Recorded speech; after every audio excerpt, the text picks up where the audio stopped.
आज से लगभग 1 महीने पहले मध्य प्रदेश के खरगोन में श्री रामनवमी की शोभा यात्रा पर पथराव कर दिया गया, जिसके बाद पूरा खरगोन दंगों की आग में जल उठा। ये दंगों की शुरुआत क्यों हुई थी? क्योंकि कुछ लोगों ने यह आरोप लगाया कि रामनवमी की यह शोभा यात्रा जब निकल रही थी तो एक मस्जिद के सामने से तेज आवाज में डीजे बजाया गया, जिसके बाद अजान पढ़कर आने वाले लोगों ने राम भक्तों पर पथराव शुरू कर दिया। इसी देश के 2 टुकड़े कर दिए गए क्योंकि मुस्लिमों को अलग देश चाहिए था। उन्होंने पाकिस्तान बनाने की मांग की, उन्हें पाकिस्तान मिल गया, लेकिन एक बार फिर से अब देश के 2 टुकड़े करने जैसी स्थिति निर्मित की जा रही है। ऐसा मैं इसलिए कह रहा हूं क्योंकि मध्य प्रदेश के अलग अलग हिस्सों से लगातार ऐसी खबरें निकलकर सामने आ रही हैं, जहां पर किसी मस्जिद के सामने से कोई डीजे निकलता है तो हिंदुओं की शोभा यात्रा पर पथराव कर दिया जाता है। जब किसी दलित की बारात निकलती है तो उस बारात पर यह कहते हुए पथराव कर दिया जाता है कि तुम मस्जिद के सामने से तेज आवाज में डीजे बजाकर बारात नहीं निकाल सकते। इसके बाद कुछ खबरें चलाई जाती हैं। खबरें चलाने वाले नैरेटिव बाज सेक्युलर लोग लिखते हैं कि मुस्लिम इलाके से डीजे बजाकर आपत्तिजनक नारे लगाए गए।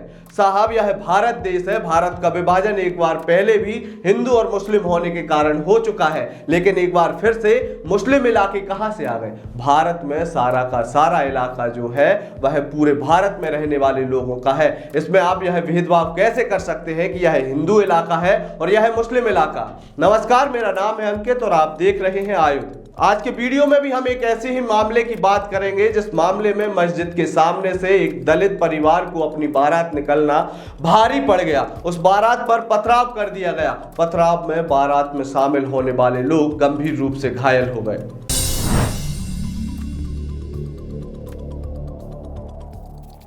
ताजा मामला राजगढ़ जिले के जीरापुर से सामने आया है, जहां पर एक दलित परिवार की बारात पर मुस्लिमों के द्वारा हमला कर दिया गया। इस हमले में कई लोग घायल हो गए। यह पूरा मामला जीरापुर का है, जहां पर मदन मालवीय की बेटी अंजू मालवीय की शादी की तैयारियां चल रही थी। सुसनेर से बारात आई। बाराती बड़े उत्साहित थे क्योंकि उन्हें बारात में डीजे बजाना था, उन्हें बैंड बाजे पर नृत्य करना था। उनके किसी के दोस्त की शादी थी, किसी के भाई की शादी थी, लेकिन उन्हें क्या पता था कि गांव के ही रहने वाले कुछ मुस्लिम परिवारों को उनका डीजे बजाना इतना नागवार गुजरेगा कि वह उन पर पथराव कर देंगे। सुसनेर से आए बारातियों ने जैसे ही बारात लगाना शुरू किया, उसके बाद ही कुछ देर बाद मुस्लिमों की एक भीड़ उनके सामने आ गई।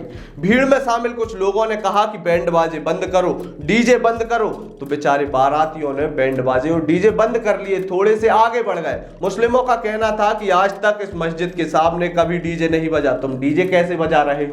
बाराती बेचारे डरे सहमे थे। उन्होंने मुस्लिमों की बात मानी और थोड़े से आगे ले जाकर एक बार फिर से डीजे बजाना शुरू कर दिया। इसके बाद मुस्लिमों की भीड़ ने एक बार फिर से इस बारात में शामिल होने वाले लोगों पर पथराव कर दिया। पथराव में कई बाराती घायल हुए, जिन्हें पुलिस की मदद से अस्पताल भेजा गया। जैसे ही इस मामले की जानकारी दुल्हन अंजू के पिता और उसके परिवारजनों ने स्थानीय पुलिस को दी। पुलिस ने सूचना मिलते ही आनन फानन में इस पथराव की घटना को रुकवाने का प्रयास किया, लेकिन मुस्लिमों की यह भीड़ यहां पर मानने को तैयार नहीं थी। पुलिस ने इनमें से लगभग 8 लोगों पर मामला दर्ज किया है। इन 8 लोगों में से 6 लोगों पर मामला दर्ज है। आप अंजू के भाई की ही जुबानी सुनिए कि पूरा मामला क्या था। मेरा नाम अंकित मालवीय है, पिता मोहनलाल मालवीय। मेरे सगे अंकल मदन लाल मालवीय की सुपुत्री अंजू मालवीय की बारात सुसनेर से आई थी। तो जैसे ही अनिल हार्डवेयर के यहाँ से माताजी मंदिर के अंदर बारात जुलूस लेकर आए तो मस्जिद के सामने कुछ मुस्लिम लोग आए और बोले कि यहाँ पर डीजे या साउंड कोई अलाउड नहीं है और गालियाँ देने लग गए। उसके बाद वहाँ से बंद कर दिया गया और फिर आगे जब माताजी मंदिर के यहाँ पे आए तब डीजे चालू किया और नाचने लगे। इतने में उधर से पथराव, तलवार ये सब लेकर वो हावी हो गए और जिसमें करीबन 5-7 लोगों को चोट आई है। किसी के सिर में लगी है, किसी को टाँके आए आँख के पास। उसके बाद मैंने आते ही थाने में सूचित किया। थाने में सूचित करने के बाद पुलिस मौके पर वहाँ पर पहुँची। वहीं मदन मालवीय की शिकायत पर स्थानीय पुलिस ने फरहान खान, जुनेद खान, सोहेल खान, साबिर खान, अनस कसाई, डग्गा खान सहित अन्य व्यक्तियों पर यह मामला दर्ज किया है। यह मामला किन धाराओं के तहत दर्ज किया गया है वह भी मैं आपको बता दूं तो भारतीय दंड संहिता 1860 की धारा 294, 336, 506, 34। इसके अलावा भी पुलिस ने SC/ST एक्ट के तहत कई धाराएं लगाई हैं। आप स्थानीय थाना प्रभारी की यह बात सुनिए, वह खुद स्वीकार कर रहे हैं कि उस मस्जिद के सामने डीजे बजाने पर से यह विवाद शुरू हुआ है। दो पक्षों के बीच में विवाद हो गया, जिसमें एक पक्ष को चोटें आई हैं। हमने प्रकरण पंजीबद्ध कर लिया गया है। 3 लोगों को चोटें हैं, 6 लोग नामजद हैं और सभी को राउंड अप कर लिया है और बाकी लोगों को हम CCTV फुटेज देखकर आइडेंटिफाई करके शीघ्र राउंड अप करेंगे। सर ये कहाँ से आई थी बारात? बारात सुसने से जीरापुर आई थी और मतलब विवाद की जड़ क्या है, मतलब किस मामले को लेकर विवाद हुआ? विवाद बता रहे हैं कि एक पक्ष का कहना है सर वहाँ मस्जिद के सामने हमने बारात आगे कर ली थी और वहाँ पे बैंड नहीं बजाया था, आगे जाके बैंड बजा जो, तो वहाँ पे कुछ कहासुनी हुई इन दोनों बीच और फिर उसके बाद झगड़ा हुआ। क्या वहाँ बैंड नहीं बजता क्या? हाँ, उनका कहना है ऐसा, सब बजाते नहीं है। एक बैंड वालों का ही कहना है, लोकल के बैंड हैं सर, हम लोग नहीं बजाते हैं वहाँ पे, पहले से ही परंपरा चली आ रही है। कहाँ पे नहीं बजाते हैं वहाँ पे? ये मस्जिद है वहाँ पे, उसका बैंड नहीं बजता है, बजाते नहीं है, मतलब पुरानी मान्यता है, उसको जांच कर रहे हैं, मतलब क्यों नहीं बजाते हैं, क्या वहाँ पे बैंड बजाया, उसके बाद क्या हुआ था? उनने वहाँ पे बैंड नहीं बजाया, एक पक्ष का कहना है। बैंड वालों ने बताया कि सर हमने वहाँ बैंड नहीं बजाया था, बैंड हमने आगे ही आके बजाया था और वो कुछ कहासुनी हुई आपस में। हाँ, उसके बाद उनका विवाद हो गया। पथराव किसकी तरफ से हुआ? पथराव इनकी तरफ से ही हुआ है, मुस्लिम पक्ष की तरफ से कुछ लोग हैं उसमें, उनको आइडेंटिफाई कर लिया हमने, 8 लोगों के विरुद्ध अपराध पंजीबद्ध है। सर अच्छा, इसमें कौन कौन सी धारा के तहत मामला दर्ज हुआ?